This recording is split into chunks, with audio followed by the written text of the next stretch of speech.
Bible Worm, reading the Bible with Bible Worm.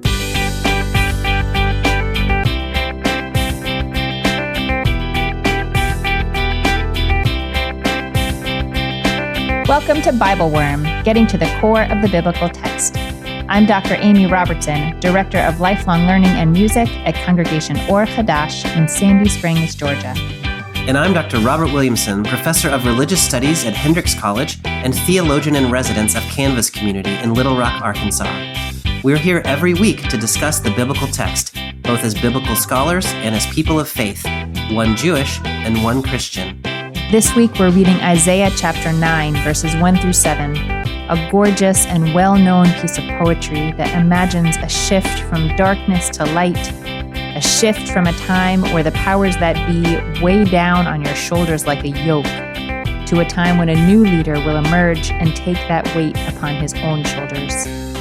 These verses invited us to go back to the Hebrew original over and over, and we found quite a treasure there. At the top of the list, strangely, maybe, is a point of grammar. What does it mean to speak of something that hasn't yet happened in the world around us, as though it is so certain it is essentially completed already? Something as huge as an end to fear and violence, as good as done. Thanks for being with us.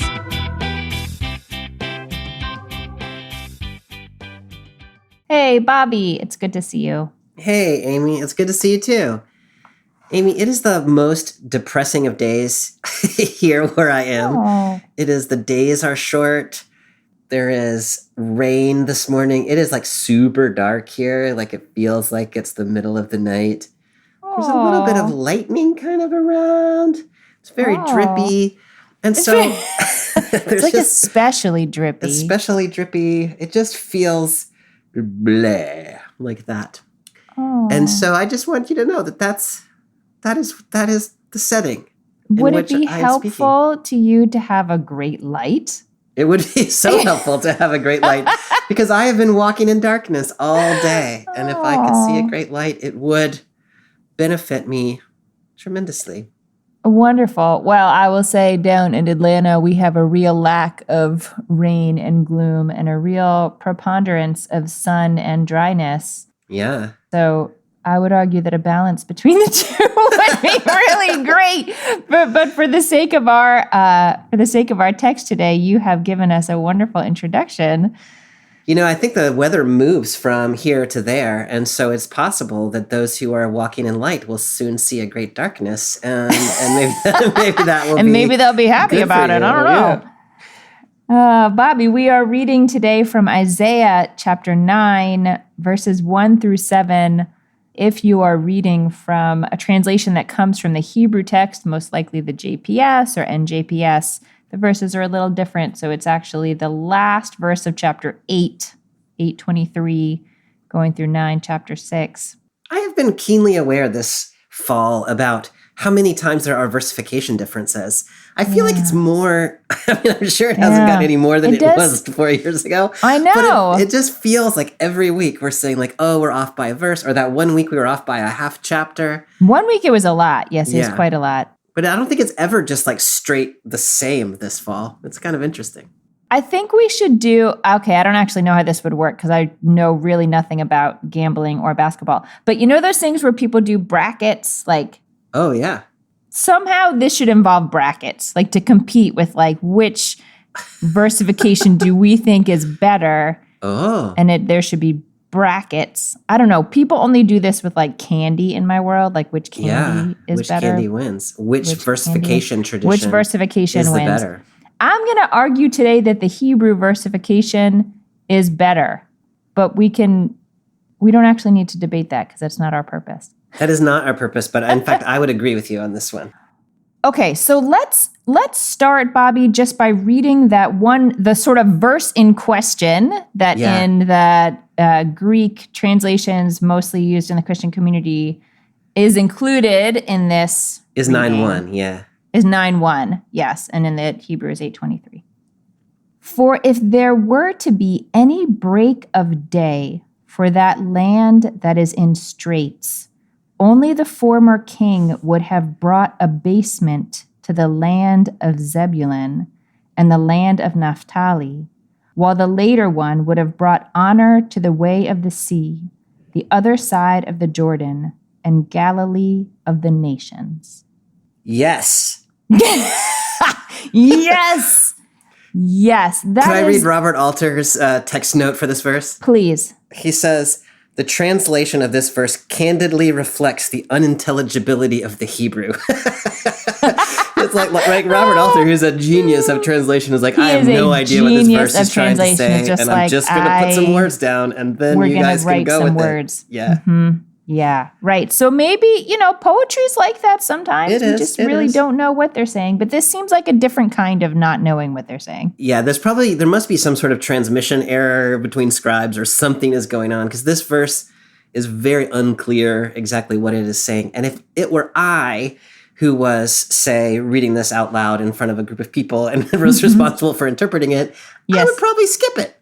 I would just let it go. I would put it in 823 and just be like, put it in 823 and just start on the next one. That's what I would do. So, yes. And for our purposes today, is there a way for us to use this text to sort of, it seems like maybe it is talking about a historical event, a conflict between different regions and powers. Yeah. Even if we don't know quite the details of it, maybe it's an opportunity to just sort of step back and look at what is happening in this region during the time that Isaiah 9 we think is being... Yeah. Amy, that is so much more of a productive way of approaching this verse than my away with you, you silly verse. Yeah, you're right. In some way or another, this verse in 823 is gesturing toward the historical setting of this text, which is in a time of enormous conflict that has been really challenging the whole region of Israel and Judah. We're still in the 8th century, as we were last week with Amos, but we have moved in two ways. Amos was in the northern kingdom of Israel.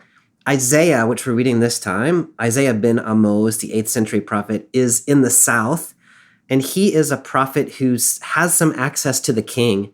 And so he's what we call a court prophet, who's able to talk about things sort of happening internal to the governmental structure. The other shift we have made is we have moved from the middle of the 8th century. Last time we were saying maybe we're around 760. Now we're sometime around maybe 730 or something like that.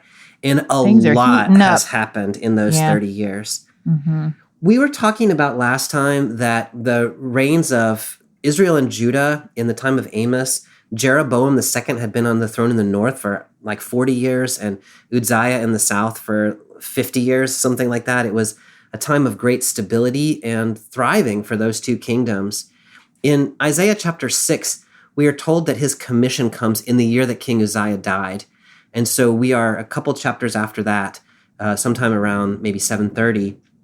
And what has happened in the meantime is the kingdom of Israel and Judah have become unstable, and the kingdom of Assyria, which is the dominant power on the rise, its capital's over in what modern day Iraq, it is starting to be significant. And so there is a thing that is happening in the region around Israel, Judah, Syria, that they are trying to decide whether they should declare their independence from Assyria and sort of challenge whether Assyria can actually dominate them or whether they should not. And so the kingdoms of the north, the king of Israel, Pekah, the king of Syria, whose name is Rezin, and now the king of Judah, whose name is Ahaz, are trying to decide whether to rebel or not. Israel and Syria have said, yes, we're going to rebel. And so they've joined what our old professor, John Hayes of blessed memory, called SPAC, the Syro-Palestinian Anti-Assyrian Coalition. But the southern kingdom of Judah has been resistant. And so Israel and Syria together have started attacking Judah. And so there's a civil war that's going on. They lay siege to Jerusalem, trying to convince Judah to join this rebellion against Assyria. And so this is the context of this verse. A couple chapters earlier in chapter 7, Isaiah the prophet has gone out to meet Ahaz, the king of Judah, and he has said, you got to hold the course, or there will be no course to hold, is his famous line. You got to stay strong, trust in the Lord, don't join the political rebellion. It's going to be okay. And he's given this prophecy that in 2 years' time, as soon as a pregnant woman's child is able to nurse, 2 years from now maybe, that the conflict will be over. So this text is written into a very difficult, politically tumultuous, rebellious, civil war kind of time where there's lots of strife and fighting, and it's really unclear how they're going to survive this. And I think this verse that you're reading, 9:1 in my translation or 8:23 in your translation, is somehow gesturing to that setting, although I do not know exactly in what way. Yeah, right. The details of it, little unclear. I mean, what a time. And I think we can, in very different ways in some ways, but like relate to this feeling like that there is a big political power that poses a real threat to you. Should you politically try to do something about that? Yes. Should you form alliances with other people, other groups that might protect you from that power? Or davka not, or specifically, or not. You wait on the Lord or wait to see what will happen. Yes. That's a really intense moment that Isaiah is trying to speak into. Yes. And it seems like there are people within Isaiah's circle who are on both sides of the question. Like, do we join the alliance or do we not join the alliance? And so it's not like everybody's in it together. It's like the grounds are shifting a little bit. Yeah. And I think, in my own experience of our own time, like you're not always clear, like what is the right thing to do and who is actually like on the same side as you, or even what side should you be on exactly. And so that kind of instability feels very real to me right now. Very real. Yeah. Well, shall we see what Isaiah wants to speak into this moment? Let's do. I'm going to pick us up in verse 2. The people that walked in darkness have seen a brilliant light. On those who dwelt in a land of gloom, light has dawned. You have magnified that nation, have given it great joy. They have rejoiced before you as they rejoice at reaping time, and they exult when dividing spoil. Okay. One thing I like to do reading poetry, which offers us so many different images and metaphors, is to, I think I learned this from you, Bobby, is to sit first with, try to sit inside the language of the metaphor for as long as you can before you turn it into a metaphor. To try to draw out the resonance, and see what are all the possible ways that these things might be applied. And so it starts us with this: the people that have walked in darkness have seen a brilliant light. Yeah. And so I wonder what you would draw out from that. It's easy to just be like, yeah, darkness, light. That's good. We like light. Yeah. Yeah, that's exactly what I was going to say, though. Oh, Amy. good. So, no, I mean, so, Isaiah does a lot with this kind of image. And then the second part of Isaiah grabs onto that lightness and darkness language and really amplifies it. I know in our time there's concern about sort of the light-dark metaphor and what that communicates. And I get all of that. And I think we need to be really careful about it. In Isaiah's case, I think, if you inhabit an 8th century mindset, BCE, where there aren't streetlights and there aren't, lights in the house. There's maybe you're burning a candle, and there are creatures and armies and all sorts of things out there that you cannot see when it's dark. Like the nighttime was frightening. And so, I think just at that very literal level, it's like we have been in the deep depths of the night, and you can see the dawn breaking on the horizon, and just the sense of how hopeful that is, and how oh, okay, now I'm going to be able to understand going to be able to see what is going on. Like if you get in the right headspace, you can really feel that. I don't know. Sometimes when I've been like really sick or something in the past, and like the nights can seem really long, or you have trouble sleeping for whatever reason because you're dealing with anxiousness, and that moment when you can finally see that the day is about to break, like you do kind of feel some relief there. So that's kind of what I think there. I'm curious what you think when you inhabit that metaphor. Well, I love what you're saying because you're pushing me a little bit in a different direction than I would naturally have gone, which is that, you know, in the world where there was no electric light, like you can't just use your cell phone light to see this little thing. There is no, that's not an option. Like we were just talking about how they don't know how to make this decision about whether to form an alliance or not. Yeah. Because they don't know where any of this is going. There's no way to have the information that you would need to make a good decision. And part of what you're saying about the movement from darkness to light, like, look, if there's something dangerous present in the dark, it might be present also in the light. The light itself doesn't banish the danger, but it lets you respond to the danger or anticipate or move away from the danger or whatever. Yes. And so like precisely the thing that they don't have, which is like the capacity to make a good decision, like an informed decision, is the thing that is being spoken about here, which I think is really beautiful.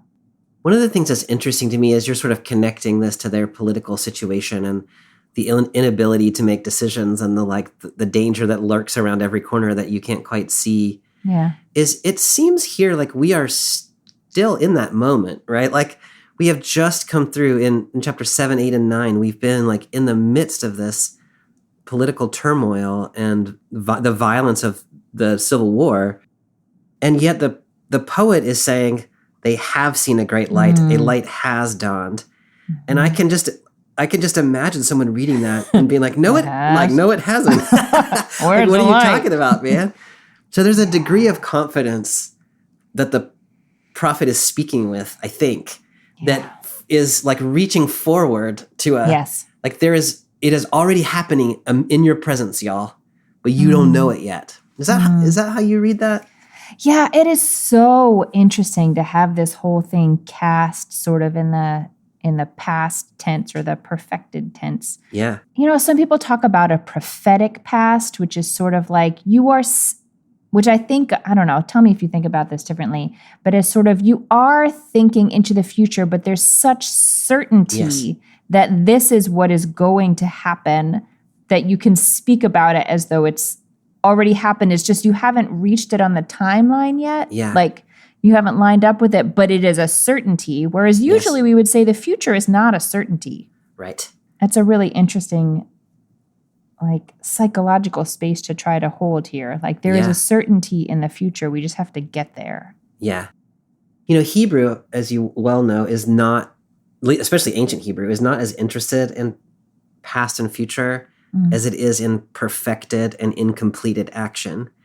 And so the perfect tense are saying this is perfected action, but it seems to be gesturing toward the future. So there is a completed thing in the future. And that's where the idea of the prophetic past comes from. And that it makes a lot of sense to me that we have such great confidence that this thing is sort of unfolding, that we can trust it as though it has already happened, when in fact it is either just beginning to happen or even has not yet actually happened. Yeah. Bobby, when I read these verses this year, the first thing I thought, which I don't think I had thought before when I read it, is that if you were just walking in darkness and see a brilliant light, you actually are more blind than you were before the light. Sorry, I didn't mean to laugh, but that... No, I mean... It's kind of funny to think about because it's totally true, but like, where do you go with that when you're... Well, exactly. So that's sort of one of these things where like, I'm inhabiting the metaphor really well. Yeah.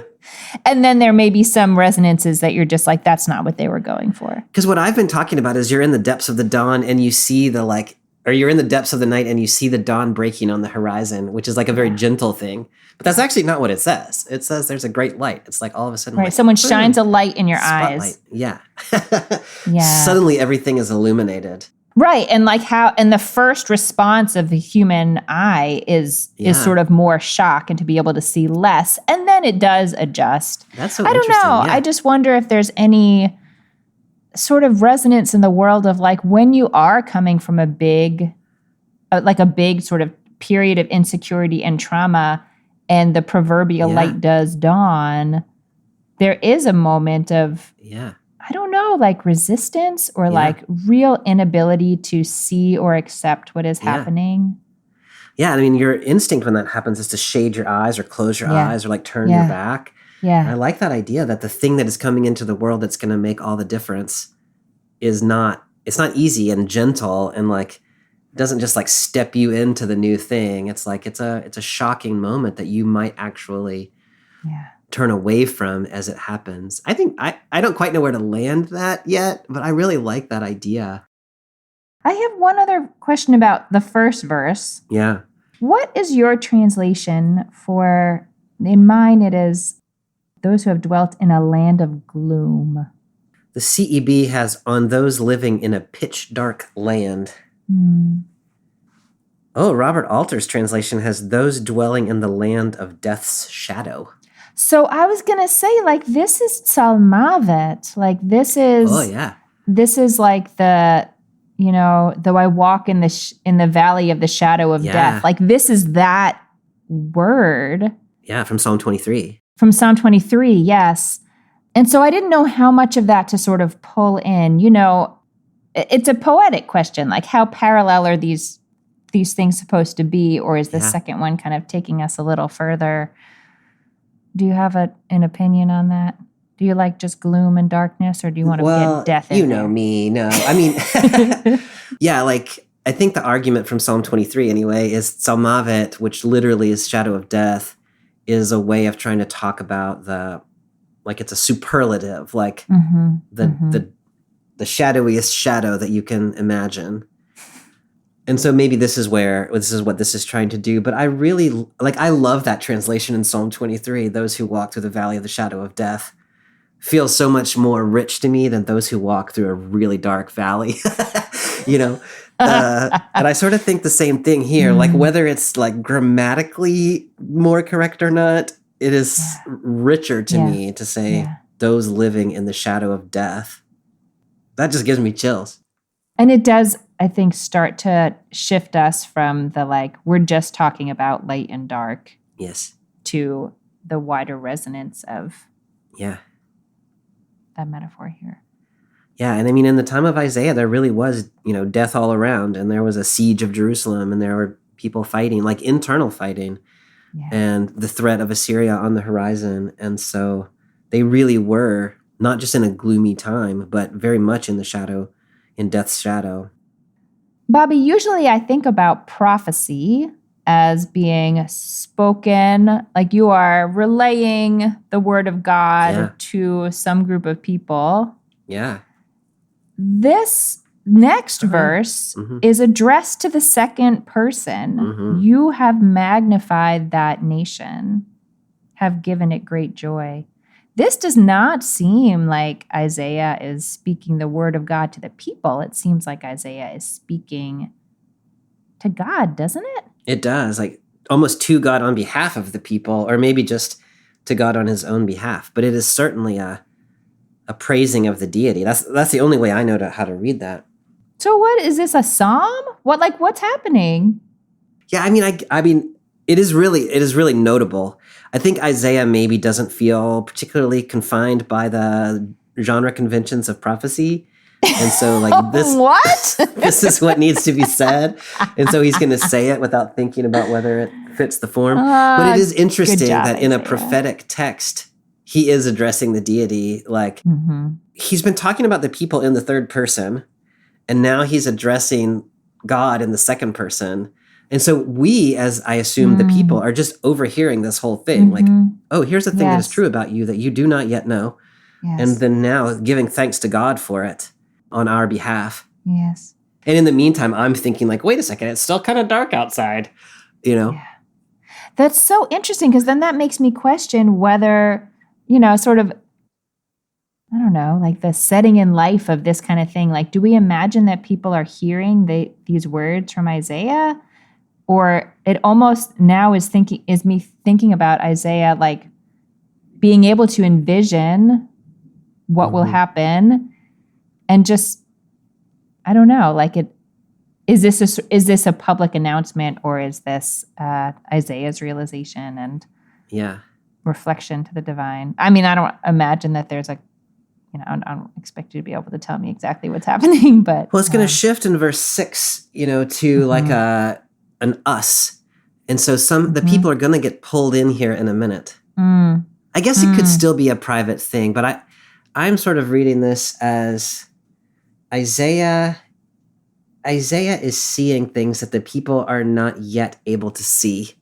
And so he's sort of speaking on their behalf, saying, this is what is happening, and giving thanks to God for it. And the people are kind of unable yet to be there, but they're kind of being pulled along, or something like that. Yeah. What do you make then of that, I guess, again, sort of poetic language of the kind of rejoicing that happens at reaping time, and then the kind of rejoicing that happens when you're dividing spoil? I don't know if you want to put those together or separate them. Yeah, the harvest time, the reaping time, to me, like, is such a joyous image. Like, if like in this context, if your harvest was not a good harvest, you didn't have enough food to eat next year. Like, you can't just run down to the Kroger and grab, some food from someplace else.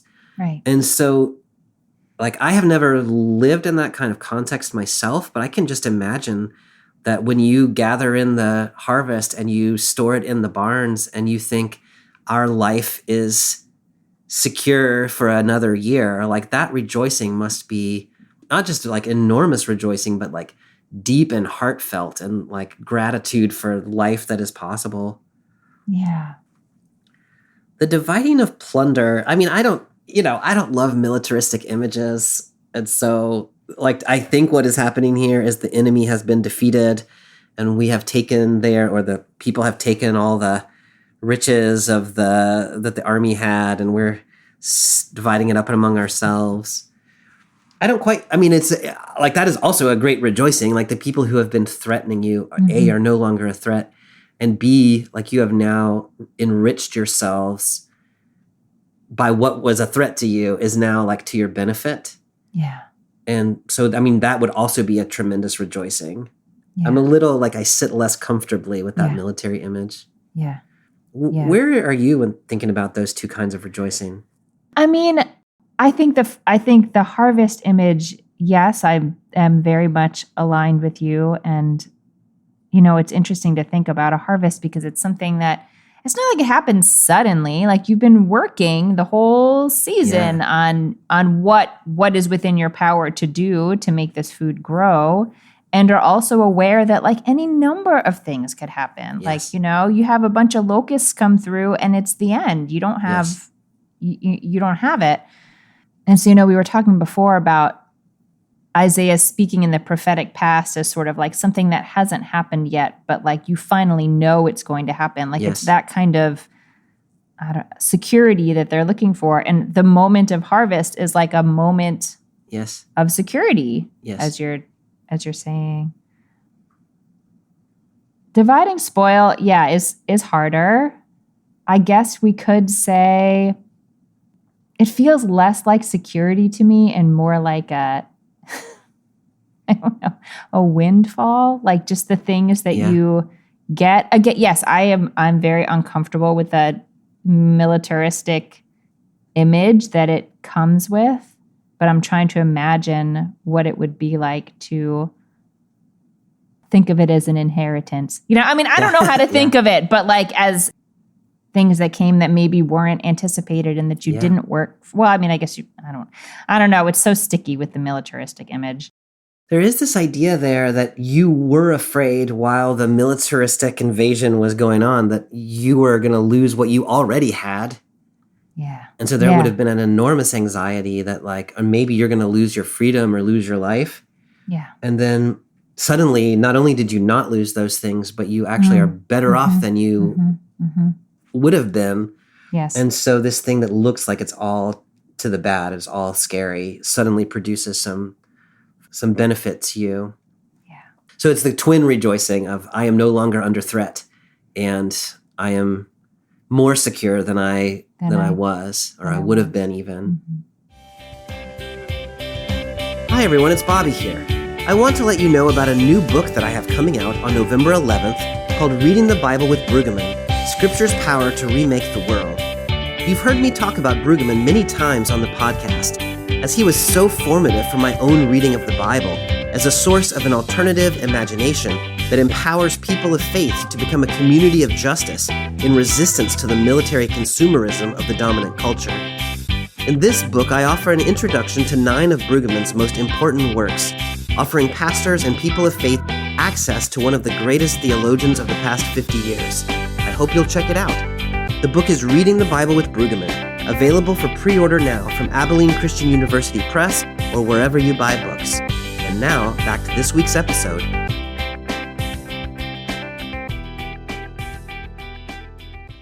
Okay, are we ready to move forward? I am ready to move forward. Okay, I'm picking up in verse 4 in the CEB, which is 3 in the NJPS. For the yoke that they bore and the stick on their back, the rod of their taskmaster, you have broken as on the day of Midian. Truly, all the boots put on to stamp with, and all the garments donned in infamy have been fed to the flames, devoured by fire. Bobby, I should confess here that I listened this morning to an episode we recorded on this a couple years ago. Oh, yeah. But you pointed out something that I hadn't remembered, and so I didn't see it again when I read the text this year. It was the presence of the key at the beginning of this verse and the next verse, and even the next verse after, that is not at all drawn out in my translation. My translation uses different words for it at different times. Yeah. But it means sort of like because or for or, there are kind of different ways that you can put it. So it's, I guess, sort of giving the reason, the reason for the rejoicing that was in the verse before. Yeah. The CEB doesn't capture those either. And so it really makes a difference what translation you're reading, or if you read it in the Hebrew, and you can see the way that it's structured. My teacher, Brueggemann, drawing on his teacher, Meilenberg, he was like, those are the most important words in the whole Hebrew Bible, is those little particles, like key, for. And it connects, helps you see the logical connection. That's right. And here it really is. The first word of verse 4, 5, and 6 is that 4, 4, 4. Yeah. And so, that's really important and easy to miss. When you pay attention to that, what do you see? Well, I think sort of the big drama for me comes at the beginning of the next section that we haven't read yet. But let's start in this one. So the yoke that they bore and the stick on their back, the rod of their taskmaster, you have broken as on the day of Midian. Yeah. So I see in this certainly some end to oppression, some end to maybe being enslaved to some other power. Are there particular resonances in here that you see that you would want to draw out for us in relationship to that or to something else? Well, on that, as on the day of Midian, so to me, the easiest reference there, the clearest reference there is to the judge Gideon and the Midianites in the book of Judges. I think it's chapter 6 or somewhere around in there. Yeah, it says 7 maybe, something like that. 6 to 8-ish. Yeah. Yeah, yes. Best story ever.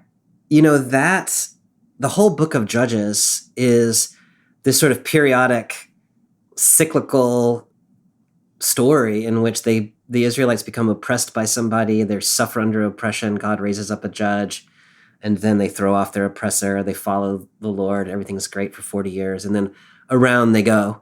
And so there is a echo here of we have known and we yet still know what it is like to go through these cycles of oppression.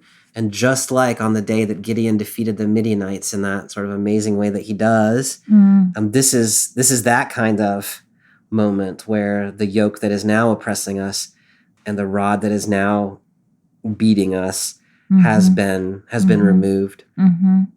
I don't know exactly what that's talking about, like whether it's talking about Syria and Israel oppressing Judah or Assyria oppressing like there's a few things you Right. could connect there.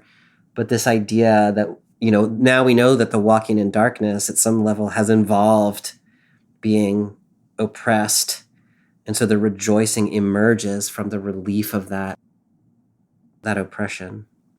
Yeah, and there's a relief from that oppression that you never would have guessed from, the part of that, what I love about that story in Judges that you were referencing is that God is so sort of particular about how many people Gideon can bring into battle. And then they never even get any weapons. They just go blah, and everyone in Midian goes crazy. Like, it's a totally ridiculous story militarily, but that's the point. Yes. And so you can imagine if you're in this place where you're like, I don't see how we're going to get out of this, guys. Yes. Like, we're going to have to form an alliance. We're going to have to do something or we're going to be crushed. Like a reference to that story from Judges would be a really powerful thing. Yeah.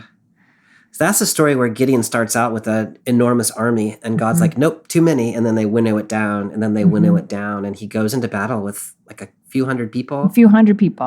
Mm-hmm. And they yell real loud and shatter some pots. And then people go crazy and kill each other. Like the enemies. Yeah, the enemies. Yeah. So you don't have to have the power. You don't have to have the dominant edge to throw off your oppressor. Like there is a way out of this thing. Right. That you can't even imagine. That is totally not, it is not about your power. Yeah. And that is so anti the way that we are wired. I like that way as a way, like that helps me with the plundering in the previous line that we were struggling with. So you can think about like celebrating the plunder that your oppressor has left behind as they have fled under the power of the Lord or something like that. Yeah. I've been wondering too about the image of the yoke here. Because certainly like the idea of a yoke on a person's back with a stick, it is an image of enslavement and oppression and brutality. Yeah, you're being treated like an ox. You're being treated like an ox. Yes. And it is precisely that connection to the ox that is making me wonder if there is any juice in connecting this back to the idea of harvest or not. That's so interesting because the oxen, like you have been laboring like an ox and now you get to celebrate the fruits of your labor.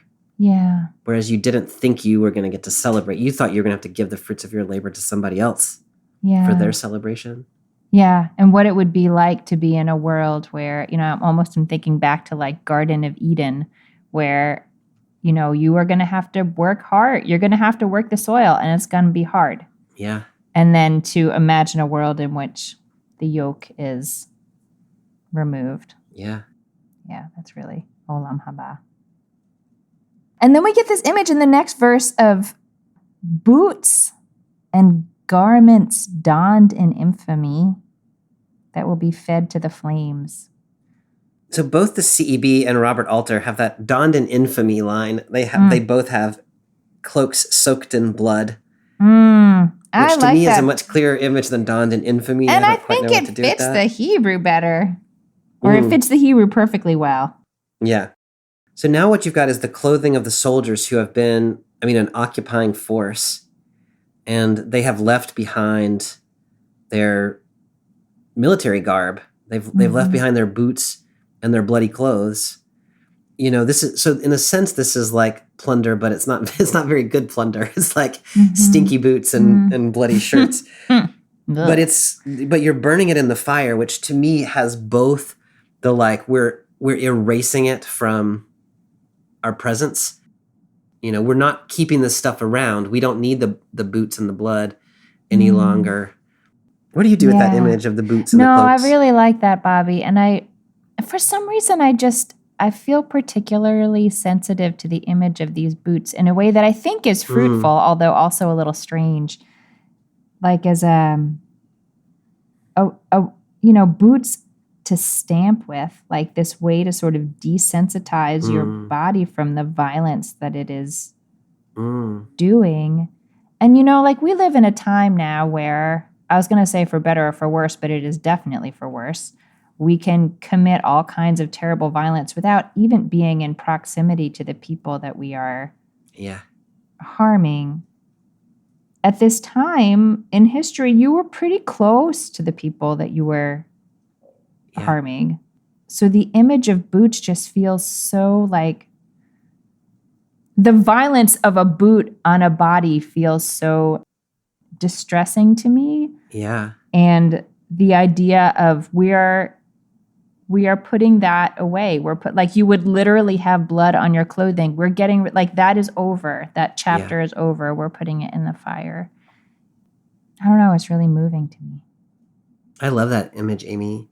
Your idea there of the desensitization. So we wear boots so we can stomp on people without having to feel it. Yeah. That's so powerful. And just thinking about, images that you see in the news these days, and people committing acts of violence are often wearing masks and covering their faces and, like they're obscuring their humanness to desensitize them, I guess, desensitize themselves, and also to like obscure their own humanity. And so all of those implements of violence and desensitization and obscured humanity are going away. I love that way of thinking about it. The next part of our reading is quite famous, Bobby, so I'm eager to get there. Yes. But I wonder if you have any last thoughts about this section. I'm ready. I'm ready to get to You're the ready child. To get there too? Okay. All right, so I'm picking up in our last two verses, 6 and 7. For a child has been born to us, a son has been given us, and authority has settled on his shoulders. He has been named the mighty God is planning grace, the eternal Father, a peaceable ruler.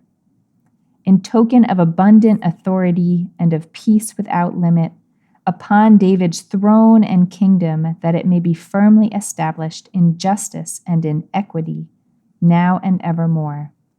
The zeal of God of hosts shall bring this to pass. So, Bobby, the last two verses, as we said, started with that key, like because, or in light of the fact that, or for, whatever. Yes. The yoke that they bore has been broken. And these sort of tools of violent oppression, or symbols, maybe, I don't know, boots and clothing, have been put in the fire. And a child has been born to us. Yeah. That's a really different kind of image. It is a very different kind of image.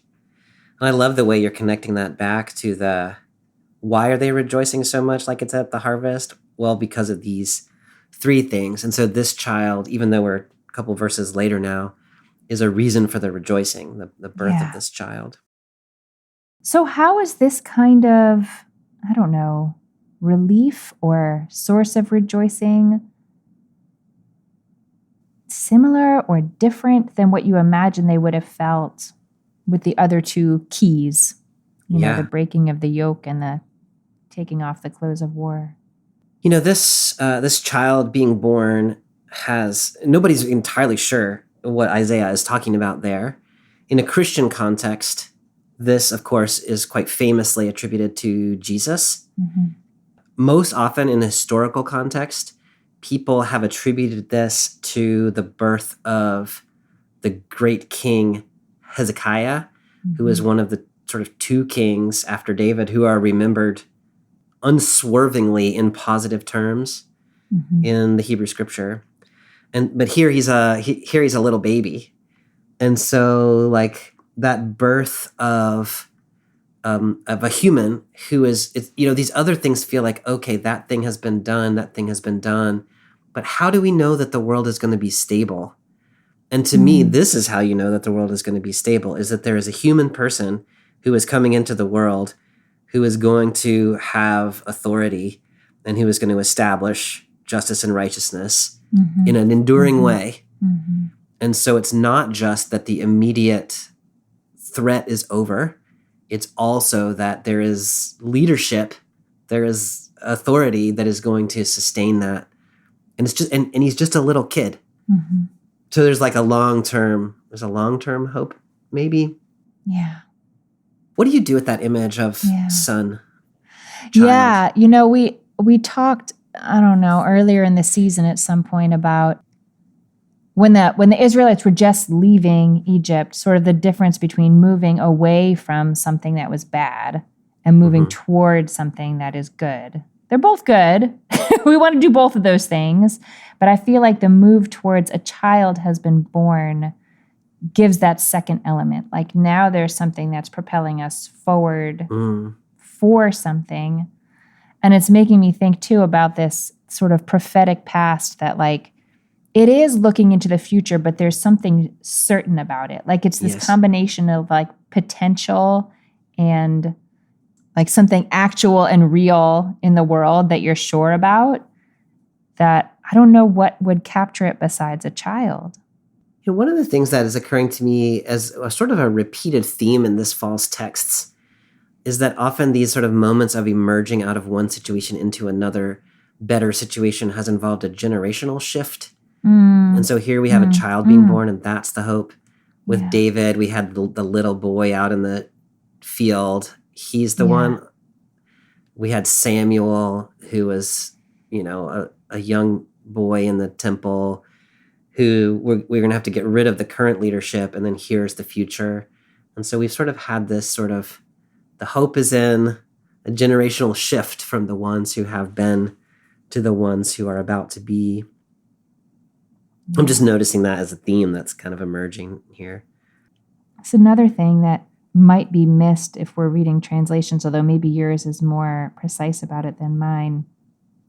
That yoke image, back a couple verses ago, my translation has the stick on their back, but the word in Hebrew is shichmo.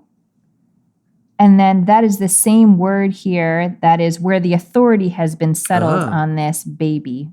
Which my translation says on his shoulders, but that adds another element to it. It's sort of like the weight of things was somehow on you, and now this newly born person is going to hold the weight of things. I like that. Not as a yoke, but as authority. Yeah, I love that. So you have been carrying a yoke on your shoulders, and you have felt the weight of the world on your shoulders. Now authority is on his shoulders. Like that weight is on his shoulders. If you just change where the emphasis is when you read that line, instead of authority will be on his shoulders, it's authority will be on his shoulders. Yeah. Like instead of on yours, right? Like you don't have to carry the whole burden. I like that a lot. I had not made that connection. Translations don't make it easy for us. Bobby, I suspect your translation has a different set of words to describe this child's name. Yeah, I was noticing. I was glad your translation has it the way it has. The Common English Bible has maybe what is a more common translation in the Christian world, which is sort of a series of maybe 4 throne names or something. It's Wonderful Counselor, Mighty God, Eternal Father, Prince of Peace, which is quite, when you understand this as Jesus, then these become 4 kind of ways of talking about the significance of Jesus. I was interested that Robert Alter also has those 4 throne names slightly differently. Interesting. That is interesting. He says Wondrous Counselor, Divine Warrior, Eternal Father, Prince of Peace. And so there is a debate that is going on among scholars about how we should understand those names. Could you remind me what your translation was? My translation has the mighty God is planning grace, the eternal Father, a peaceable ruler. One of the issues that arises here is that if this is about a human king, right, then it is kind of awkward to call the human king divine warrior or mighty God or eternal Father. Maybe you could get to eternal Father by like king who loves. And so then you start to think like, oh, that, that connects nicely to Jesus, but does it connect to Hezekiah or who? Yeah. Mm-hmm. Right. Yeah. No, I think that's exactly the problem. And there are, as you well know, cases earlier in the Hebrew Bible when it's talking about the names that people are given, and at least sort of the explanation of the names is these sentences that are about God. Sure. Yeah. So even just previously in chapter 7, that the little baby who's going to be born to the woman and be the conflict's going to be over before he's weaned. Like his name is Emmanuel, right? God is with us. Like he's not God with us. Right. He's just like, hey, don't forget when you look at that child, remember his name is God is with us. So you know God is with us. But I don't know how we're going to, there's Handel's Messiah. Like we got to go with that translation. So if you read it that way, the way the NJPS is, then this child who is being born has descriptive names. Or like Isaiah gives a name to a child earlier that's like, plunder will hasten or something like that. And, Hosea names his children weird things, like a remnant shall remain and things like that. And so you would be reading this as that kind of a name where the child is born who's going to bear these names that remind us of the character of God. Yeah.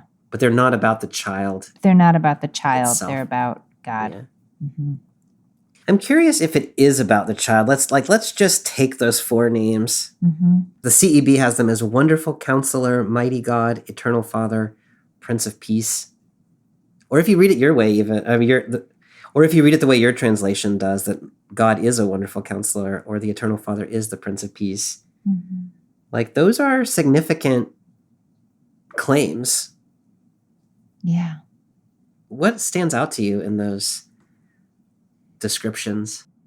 I think what stands out to me is the range, like the expanse that it stretches from like a sense of mightiness, like Gibor, like that's that it's might, it's like might.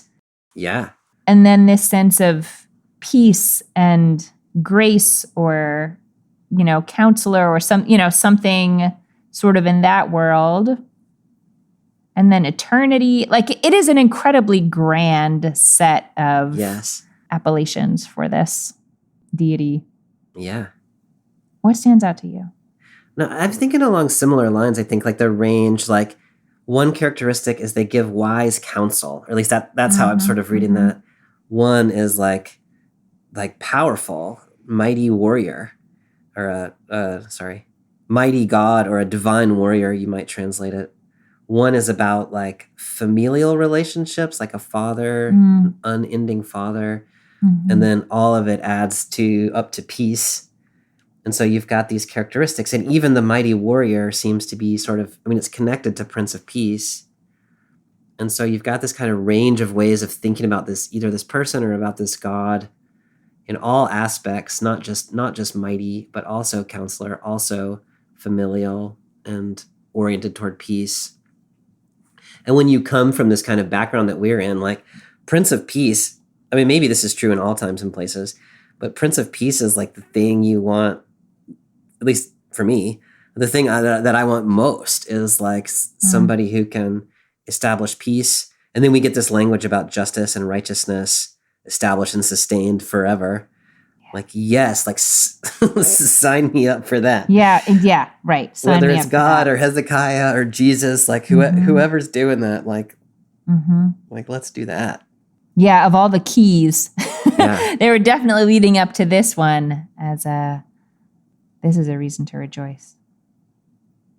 There's one more verse that we read, Bobby, that also, I think, captures sort of this range in some way of what we're talking about here. It puts like authority and limitless peace, like abundant authority and limitless peace, in sort of like to match those things together in their abundance. And then it's sort of, so it takes that, so we've got that, and then it moves us into David's throne and kingdom. I don't know if we want to differentiate between his throne and his kingdom. And then finally, it gives us justice and equity. It's always a question for me in poetry what is the relationship between those two pieces that it gives us in each situation? Do you have what are the two pieces? Justice and... So there are 3, so you can choose one if you want to. Authority and peace, throne and kingdom, justice and equity. That's such an interesting way to ask that, Amy. And, I think where my attention is being drawn in that set is throne and kingdom.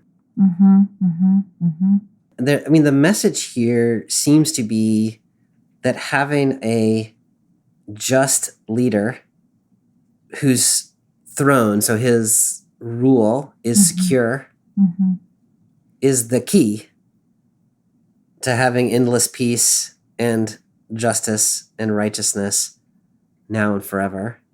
And that is to the benefit of the kingdom. So when you have a ruler who is well established and committed to these things, that results in a kingdom that displays these characteristics of peace, justice, righteousness. My own take on that is I love that idea that like having a person in a place of power who is a person who is committed to exercising their authority on behalf of the kingdom towards peace, justice, and righteousness. Like, I love that, whether it's a human king or whoever it is. I think I worry a little bit that this text is saying there's going to be somebody. So you, average person with a worm-themed Bible podcast, you just sit back and watch what's about to happen. But I like the idea of somebody in charge being committed to the right things and establishing all these things on behalf of the people. I think I worry about the singularity of that vision. I think that point is so crucially important. And I think that is a sort of trap that I already in my life have seen myself fall into so many times, that if I just think we can get the right leader in place, that's going to fix all the things. Now, of course, the leaders we've been talking about have not been like the kind of leader that Isaiah is talking about. But still, if you are hanging your hat on sort of one singular source of peace and authority and then waiting, I don't know, it hasn't worked out in some ways. Yeah. Yeah, no, within the Jewish world, we do talk about a Messiah. We don't talk about it as much as the Christian world talks about it. But within many Jewish spaces, the conversation is more about a messianic time than an individual, I think in part because of the issues that you're raising. Yeah. Is this text read? We've sort of, the options that we've sort of been talking about are a little bit like Jesus or Hezekiah. Is this read in Jewish context as a Messiah? Oh, that's a great question. I think it has been read as a Messiah. It certainly can be read as a Messiah. It also is read as sort of in its own time. It doesn't have the kind of reverberation in the, messianic ideology, I think, or maybe messianic ideology just isn't as big in the Jewish world. But I think it's hard to read this without feeling that if you want this text to speak to you now, it's hard not to let it give you that hope for the future. Bobby, there is so much that we could say about this text, about this short group of verses, yet already we are approaching the end of our time. And so I wonder if there is something either that we've already talked about or that we haven't talked about that you would want to raise up for us to keep thinking about. To me, this text is such an important text, and it's speaking to me in this particular moment. I feel like I start somewhere like this like every week these days, but the times feel fraught to me.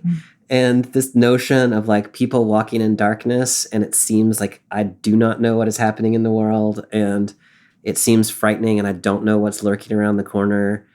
And just this speaking of that, even just that first line of there is a great light. Dawn is coming in the midst of this night, and in such a sure way that it is as though it has already happened. It is in the process of happening, even though you can't see it. Like, to me, I find so much hope in that. I just want to cling to that as, no, there is the wee hours of the night, and dawn is breaking. And so you just gotta keep trusting that is true. And there's gonna come a time when we'll be rejoicing, and when we can set aside all these instruments of plunder and all these dehumanizing garments that we wear, and find peace. I think that last line for me, a child is born to us, that line, like on the human level, I feel like this is giving us some sense of like what a leader who is capable of bringing about some kind of context of peace, what kind of characteristics that they would have, and that it might not be the person we expect, like the person who's been in a leadership role for 40 years, but somebody who's kind of coming along and is fresh and new and has a different set of values. And so that to me is hopeful. It also seems to me like, I am not that, but I can try to inhabit that role too, and not just wait for a king who can do those things. And so maybe trying to figure out how to be a source of hope myself might not be the worst thing. I think in terms of reading this as a Christian, one of the interesting things about the Christian concept of the Messiah is that we both believe that the Messiah has come and shown us how to live a life like this, and also that he has yet still to come and establish a reign that is eternal. And so, like, on the one hand, this text invites us to sort of hope in that future in which God's reign is fully enacted. But it also points us to the witness of Jesus, who lived out these things, or he did not establish the throne forever when he came, but he showed us what that kind of authority would look like. And it did not look like stomping on people with boots so you couldn't feel their flesh. It looked like loving people even though it cost you your life. And so I think if we want to read, I'm always reluctant to read too quickly the Hebrew scriptures toward Jesus, but this one is such a famous instance of that I think playing with that idea of like, so if Jesus has shown us what it looks like to be a leader like that, then what might we learn from his example is a rich place to go as well. Bobby, I love that. And you totally just changed what I was going to say as my concluding thought, because you put another thought in my head that I can't seem to put down. What is that? It is, you were saying that within your tradition, like the Messiah has both come and is coming. And I started thinking about the prophetic past. It's so weird. I'm like thinking about grammar, but like the idea of this thing that it hasn't happened yet, but is so sure. Like it's marked on the timeline. It's not that it is unformed, whether you can see it or not at this moment. Like it is real, and it is as real as the thing that is happening right here on the timeline where you are. And so it has me thinking about Jewish teaching is about hope and a sort of expectation of God's presence and salvation in the world, and how that transforms what is possible in the world, but you have to actually expect it to be there. Like it makes me think about when my kids can't find something in the fridge, and I can always find the thing in the fridge. And it's not because I know where it is, it's because I know it's there, and so I don't give up. Like if you put the thing in your fridge, you're like, it is in the fridge. So just move some more things. Yeah. It's there. I love that. But to try to look at the world through those eyes, like there is hope blooming in the world right now. There is. Keep looking. If you don't see it there, it's in that other place. Like, but it's just so hard to stay in that mindset when I'm not the one who put it in the fridge. Yeah. I love that. But yeah, to be able to try to imagine a time in the future where I am not, but that is quite so surely full of hope sounds really good right now. Yeah, I love that. Yeah. Amy, do you know that old song by G Love and Special Sauce? It's like, stick it in the fridge, stick it in the fridge, stick it in the fridge, stick it in the fridge. I'm like, God has stuck peace and justice in the fridge. Just gotta go find it. It's there. Move some stuff. I like cold beverages. Oh, yeah. Behind the leftovers, y'all. Yeah. It's in there. I did not know that Isaiah 9 was going to lead me to G Love and Special Sauce, but we can't know until we get there on the timeline, you know. Bobby, next week we are reading from the book of Jeremiah, chapter 29, a letter to the exiles. Jeremiah is such a beautiful book. Sometimes really sad, but also really true. I'm going to tell you right now, Amy, I'm going to struggle with that passage. Oh, struggle, Seek the peace of the city where you have been sent. Oh, we actually talk about that one a lot in the Jewish world. I'll be so interested to know what your tradition has to say about that. Okay, good. Thanks for talking. Yeah, thanks for this conversation. I'll see you next time. I'll see you next time. Bye. Bye. Thanks for joining us for this week's episode of Bible Worm. If you've enjoyed this free podcast, we hope you'll help us to keep it going by joining our Patreon for as little as $4 per month. You can also sign up for other goodies like early access, video lectures, weekly liturgies, and more. Visit patreon.com/BibleWormPodcast for details. Bible Worm is produced and edited by Bobby Williamson. Our theme song is sung by Colin Bagby, and our theme music is The World at Large by Dano Songs. Many thanks to all our Patreon supporters for helping us make this podcast possible. Join us again next time when we read from Jeremiah's letter to the exiles in Jeremiah chapter 29.